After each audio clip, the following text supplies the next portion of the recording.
जब इंसान अपने दुखों को लेकर भोलेनाथ के दरबार में जाता है, जब चारों तरफ बारिश होती है, मिट्टी से खुशबू आती है, मंदिरों में घंटियाँ बजती है और हर तरफ एक ही नाम सुनाई देता है, हर हर महादेव। लेकिन क्या आपने कभी सोचा है कि भोलेनाथ को सबसे ज़्यादा कौन याद करता है?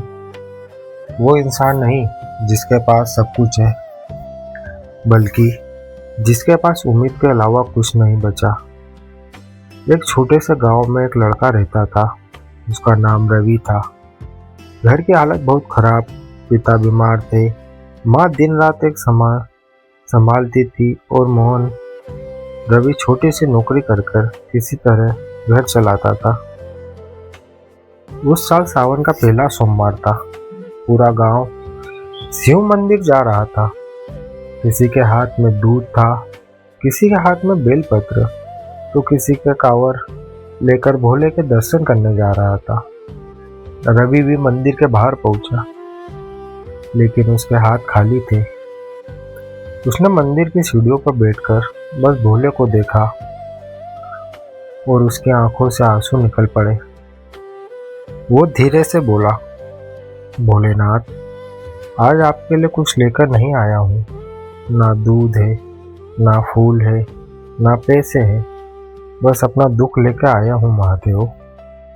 कुछ पल वो चुप रहा, फिर हाथ जोड़कर बोला, अगर सच में आप अपने भक्तों की सुनते हो तो आज मेरे घर की परेशानी सुन लेना। मेरे पिता को ठीक कर देना महादेव।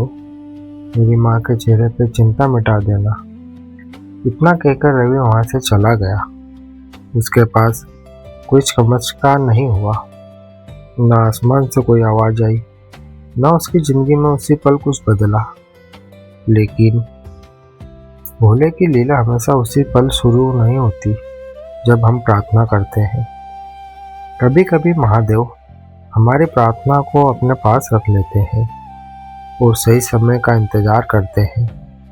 कुछ दिन बीत गए।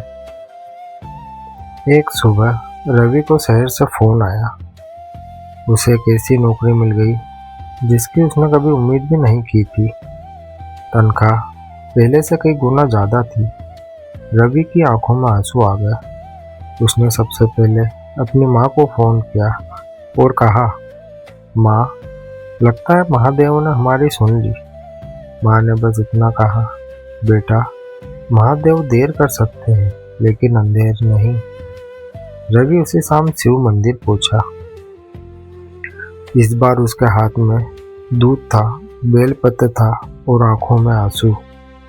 उसने शिवलिंग पर जल चढ़ाया और बोला, महादेव, मैं समझता था कि आपने मेरी प्रार्थना सुनी ही नहीं, लेकिन आज समझ आ गया, आप सुन रहे थे, बस मुझे इंतजार करना सिखा रहे थे। फिर उसने सिर झुकाया और मंदिर की घंटे बजाते हुए बोला, हर हर महादेव। दोस्तों, हमारी ज़िंदगी में भी कभी ऐसा समय आता है जब हम बहुत कोशिश करते हैं, फिर भी रास्ता नहीं मिलता।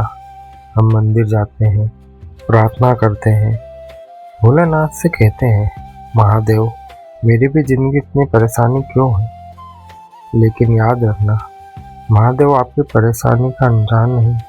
जिस तरह सावन की पहली बूंद सूखी धरती को छूकर उसे फिर से हरा कर देती है, उसी तरह महादेव भी एक दिन आपकी सुनी जिंदगी खुशियों से बारिश में जरूर करेंगे। बस विश्वास मत छोड़ना, क्योंकि जिसके सिर पर हाथ महादेव का हो उसे दुनिया की कोई ताकत हरा नहीं सकती। हो सकता है आज आपकी प्रार्थना का जवाब ना मिला हो सकता है आज आपकी आंखों में आंसू हो सकता है आज आपके भोलेनाथ आपकी सुन नहीं रहे, लेकिन शायद महादेव आपके लिए उससे भी बड़ा कुछ लिख रहे हो जिसके आपने कल्पना भी नहीं की हो। इसलिए इस सावन जब भी शिवलिंग पर जल चढ़ाए तो सिर्फ अपनी परेशानी मत कहना, एक बार दिल से कहना, महादेव, जो मेरे लिए सही हो वही देना। मेरी इच्छा से नहीं, अपनी इच्छा से मेरी जिंदगी संवार देना। और फिर अपनी सारी चिंता भोलेनाथ के चरणों में छोड़ देना, क्योंकि सावन की बारिश रुक सकती है, रास्ते बदल सकते हैं, लोग साथ छोड़ सकते हैं, लेकिन महादेव का हाथ अपने भक्तों के सिर पे से कभी नहीं हटता। बस विश्वास रखना, भोलेनाथ देर से आएंगे, लेकिन जब आएंगे ना तो आपकी जिंदगी बदल देंगे। हर हर महादेव, ओम नमः शिवाय। हमारे इस परिवार का हिस्सा बने और अन्य भक्तों तक पहुंचाए।